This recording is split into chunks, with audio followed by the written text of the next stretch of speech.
cover up what he was doing with the, line? The grimoire! Yeah, that. I've made it no secret that I've got a love-hate relationship with Helva Boss, or hell, Vivziepop's works in general. The thing is, I want to like her work. There's a ton of potential, and contrary to what some people believe, I think there are positives to the series. It's just that it's bogged down with some very questionable writing choices, at least from where I'm standing. Though most people who claim I hate the series and creator will probably not even click on this video, so I don't know why I'm wasting time like this. It was just my time. It was just my time. Typical YouTuber dribble, I guess. Normally, I don't like to cover Helva Boss when we're not in the midst of a season. Sure, I'll occasionally reference it here and there, but I try my best not to dedicate a video to it fully while we're in the off-season. This one, though, think of it as a bit of housekeeping, because there's always been one character that, oddly enough, I've never really talked about. Are you sure? At least not in their own capacity. And that would be Stryker. So I want to take a little bit of time and explain why I believe Stryker is a terrible villain. So give me about 15 minutes and we'll get through this. I'm MangaKamen, and let's begin. Watch that boy shit. Isn't this guy great? Stryker is one of the first actual antagonists that were introduced in the series, showing up in the 5th episode, The Harvest Moon Festival. He's portrayed to be a formidable assassin with a cool, confident demeanor, helped by the fact that his initial portrayal was voiced by Norman Reedus. Heard some good things about you from your folks, little lady. Exuding menace in every scene he's in. Why struggle to run a business that is rigged against you, when you could partner up with me and kill the unkillable? He's a hitman hired by Stella to kill her husband Stolas, using angelic weapons in order to do the job. Effectively, Stryker's supposed to be a bit of a foil and dark reflection to that of the main character Blitz, showing what would happen if Blitz were to take the path that Stryker did. One of the core motivations that Stryker has is rooted in his hatred for the royalty of hell, the elites who exploit and belittle lower class demons like imps like himself. And it's a theme that the show has been throwing into the mix, so having a character who's more dedicated to that is a good idea. There have only been a few other times where Stryker has appeared in the show, like Western Energy, where he kidnapped Stolas to kill him, and Millie and Moxie have to fight against him to save the bird while Blitz is taking Luna to the vet. The next would be Oops, where he works for another villain, Crimson, Moxie's father, who's a mobster, where he helps take hostage Blitz and Fizz in order to blackmail one of the overlords, Ozzy. And the last major appearance of Stryker was in Mastermind, where he was used as a witness in the trial. That's it? And look, we've already gone over why I think that episode has a ton of issues, but there's issues with Stryker being here that only work by removing people's brains, especially this guy's. Goodbye. Oh no! On paper, the concept of Stryker can work. There have been several times in fiction where you'll have foils and dark reflection of characters, and it works in a really good manner. A foil in character writing is a secondary character who contrasts with the protagonist or another main character to highlight specific traits, motivations, or themes. By presenting opposing qualities, behaviors, and circumstances, the foil emphasizes the main character's strengths, weaknesses, or development. It's used to make the main character question themselves and challenge the elements of the story. Or that's how it's supposed to go. Ultimately though, when Season 2 came up, Stryker's role effectively changed, and I would argue that it was for the worse. Don't worry about your lanky birdie.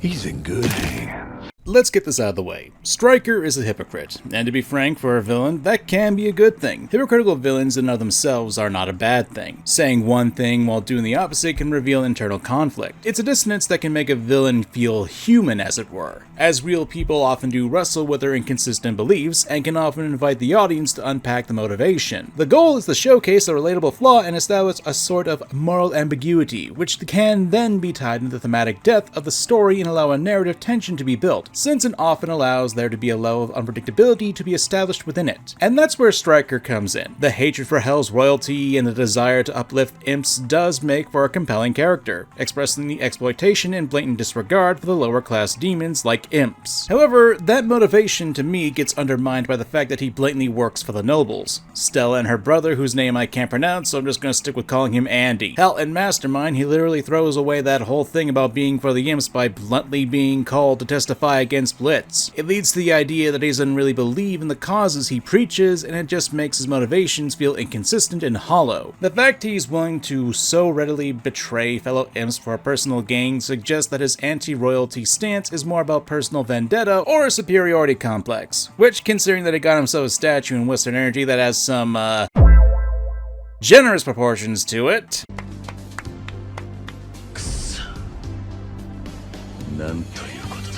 Now, there's obviously a counter-argument here, and it's why I open up with hypocritical villains can work, and that it could set up future development where the guy is confronted by his flaws. Preferably, it's supposed to have an ironic twist where the character gets their logical elements thrown in their face. Now, to give an example, I recently played Devil May Cry 3 on stream, and since we're talking about demons and hell and all that jazz, I figured why not bring an example like that to the table. So, heads up on that. I'll have a chapter below, so if you don't care about this or are worried about spoilers, we'll continue with the Striker video from there. So, drop the draw tablet pen and click the chapter if you don't want to be spoiled. I assume you know how chapters work, right? Or is that too difficult for you? One of the major villains in Devil May Cry 3 is a man named Arkham. He has the goal of acquiring the powers of the Dark Knight Sparta, a powerful demon who sealed the human and demon worlds apart. Arkham's way of acquiring these powers is to use the twin sons of Sparta, Dante and Virgil, to cast aside his humanity and become a demonic god. There's a lot to this character, so much so that I intend on making a full video on him later this year, but let's get to the hypocritical nature of the character. Obviously, from what little I've told you about a man who wants to throw away his human side and become a full-on demon, you would expect the man to be hateful of humans. Hell, later on in the story, we learn that he sees human life as expendable for the sake of his motivations. But there are lines in the story that do hold a bit of hypocrisy here. Zowie, that was close. But you've taken quite a trouncing today, haven't you, Virgil? You could have chopped me into confetti by now if you were in tip-top condition. Damn you! You have lost.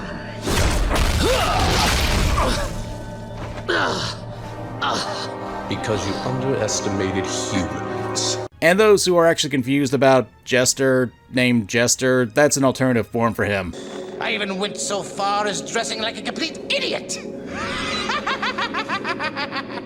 But the point here is that he reasons that why Virgil lost his chance of power was because of him underestimating humans. It's an oddity for sure when you consider that Arkham's own goal is to reject his humanity, and he does somewhat succeed. He does acquire the powers of Sparta, but when Dante confronts him,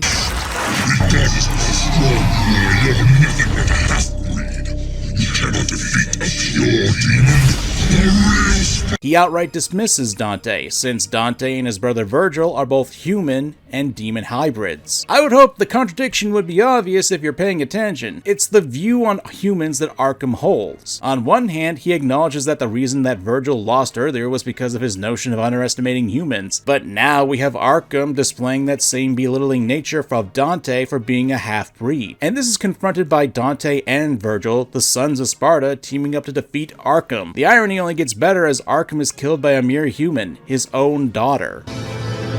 What have I done wrong? Even heroic Sparta sacrificed a woman so that he could become a legend. I wish to be a god! And I sacrificed one miserable human being for that reason. Goodbye, Father. No!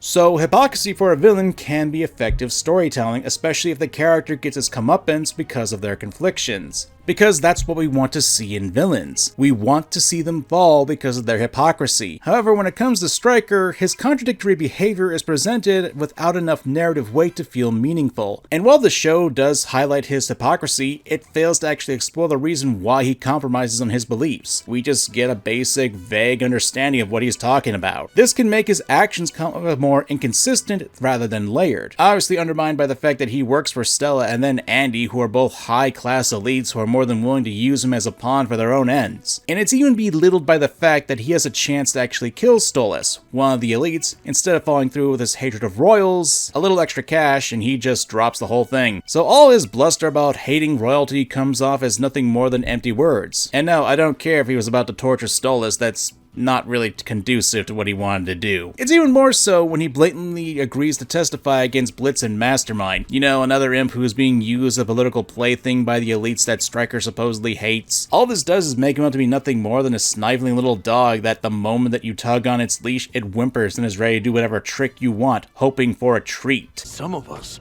have everything we care about taken away. Wow, I've never seen a talking mutt before.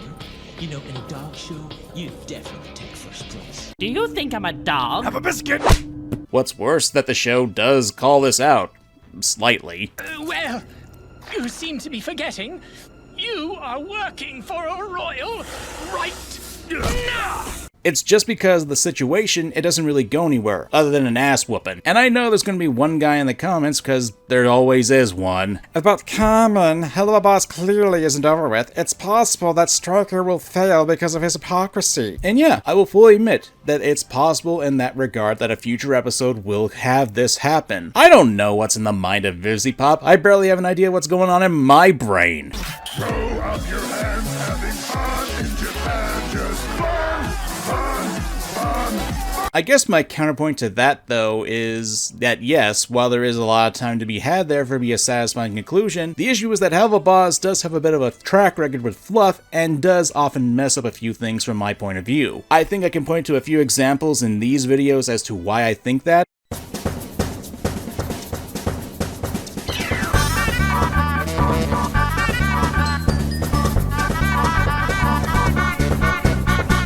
But if you want the biggest reason for this, I think it's because there's way too many antagonists that have been introduced into the series and haven't really done anything with too much. Not counting Stryker, you've got Stella, Crimson, Andy, the Cherubs, the Dorks, Mammon. How long is this gonna go on? That's about 9 characters, and I'm pretty sure you could probably pick a few others who actually do count for that as well. And you can argue that a few of them don't really matter, especially considering the pathway of the story, but that's only the antagonists of said story. And there's also just enough of a chance of how the writing will be handled that Stryker won't get a satisfying end because of his hypocrisy. Stryker is someone I believe you consider a recurring villain because he's been in about 4 episodes with 1 mention in a 5th. I think though when you look at Stryker as a villain, even though he does have skills, is armed with weapons that can kill demon royalty, he doesn't have that much of a threat in the 2nd season narratively. That's because season 2 makes him a bit more in line with the humorous nature of Helva Boss's dark comedy, but it clashes with the season 1 depiction that the character has. Like in Western Energy, it's clear he's the butt of the joke a few times. Train tracks? Really? Seems a bit cliché, doesn't it? It's a classic. Is the giant statue of yourself also a classic, or...? Bad phrasing on my end, I suppose, but it clashes with the pre-established tone and nature of the character who was supposed to be a serious threat. And of course, oops. Listen, I want to preface what I'm about to say is that I am well aware is made out to be a joke scene, played up for laughs, and considering that Helva Boss is a musical, that does take priority to some degree. But I must point out that jokes can undermine things as a side effect, especially villains. Now, the scene I'm referring to is Fizz's "Look at Me" song, a song where he is intentionally trying to gather the attention of Crimson and his goons, which includes Stryker, while Blitz is trying to create an escape route. And there's one very good question about this scene. Why don't any of the goons or Stryker try to grab Fizz? To remind you guys, Fizz and Blitz were being held hostage, with the former being used as a bargaining chip to blackmail Fizz's lover, Ozzy. Your hostage is out of his cage, untied, and is singing a song right in front of you. Grab him, you idiots! It's probably one of the best scenes for me not to take Stryker, and by the same extent, Crimson, as actual threats and villainy. I love villains who are over the top, and I also love villains who are really funny, and even numerous times being the butt of a joke.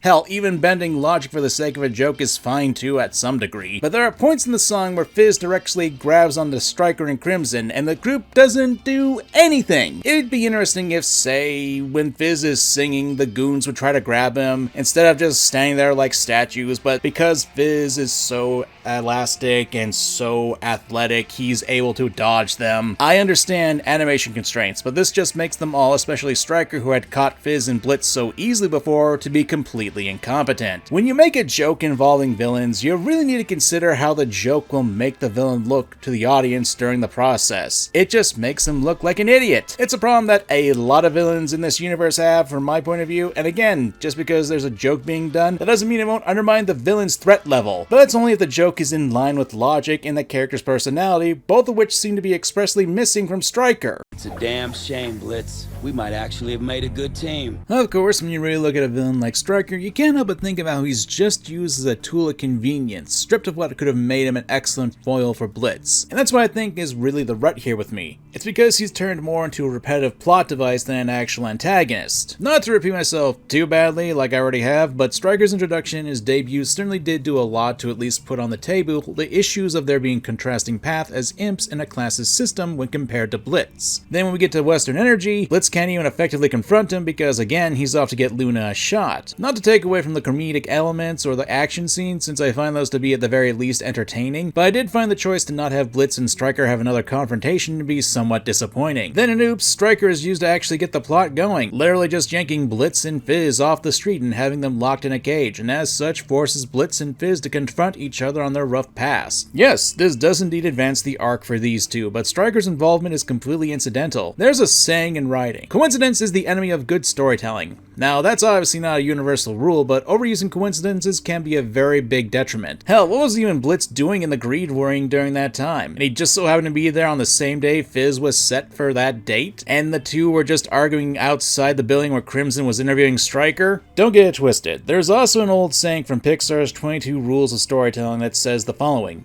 coincidences to get characters into trouble are great. Coincidences to get them out of it are cheating. Granted, depending on who you ask, Helva Boss pretty much breaks both that one and the previous saying, but my point is that Stryker is mostly just used as a tool to drive the plot. He's reacting to circumstances rather than shaping them himself. You didn't really need to have all this coincidence to have the plot go off, by the way. It was already established earlier in the episode that there was concerns that Fizz could have been kidnapped while being alone in Greed, just to have Crimson be aware of those plans, having hired some extra muscle after losing a good chunk of his gang to some crazy imp bitch. So you could still have the same basic plot, but be tightened up a fair bit, with Blitz still being caught up in the mix and dragged into it, because you can have some level of coincidence. I don't want people to take the wrong message from that. Of course, if you're going to use Stryker as a tool, you could also use him to help develop Blitz as a character. Like, I don't know if you noticed, but there's a fair bit of an issue with Stryker's hatred of the elite and how he's not used as a foil for Blitz. It's something that I've been subtly hinting at in this video. Hell, could have had Stryker saying royals don't care for hips outside of an actual physical sense, which hits Blitz's insecurity with the relationship with Stolas, only to have Fizz point out that he knows firsthand that not all royals are assholes. Could have some seeds of doubt on both sides planted in Blitz's head. That way, outside of actually being a plot device, Stryker would have a narrative role and play a part in Blitz's ever-conflicting thoughts on his relationship. And I say this as someone who really has a lot of issues with Stolas and kinda hates how the show took this direction.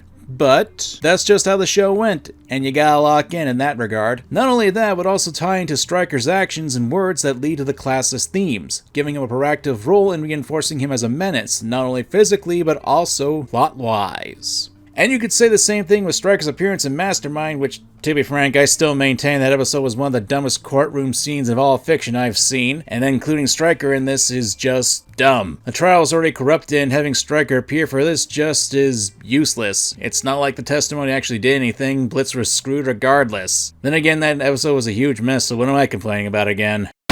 Stryker just sucks as a villain. There was a lot of potential with the character, but it gets undermined by his hypocrisy and the lack of an actual threat that the character exudes. And don't get me wrong, in the grand scheme of things, with all the issues I have with Stryker, they're not really all that important, especially considering that the show has a lot bigger issues. But that doesn't mean that Stryker should be ignored, since you could have had a good foil to the MC, only it was dropped. Now, I'm not certainly going to pretend that there's always a chance to change things around, but I will say this kind of character has been disillusioned to me. And I do have the preference. To me. I'm sure there are plenty of people who do find Stryker to be at least an interesting villain, and while I obviously disagree, that's good. It's important to have differing opinions, especially in this day and age, and I certainly don't see myself as an authority here. I'm just a guy who's on the net who just happens to have a YouTube channel with a decent number of people following me. But that doesn't mean my opinion is better than anyone else here. In any case, I'm MangaKamen, and go play Devil May Cry 3. Seriously, it's a great game and has a much better take on the concept of demons. Later!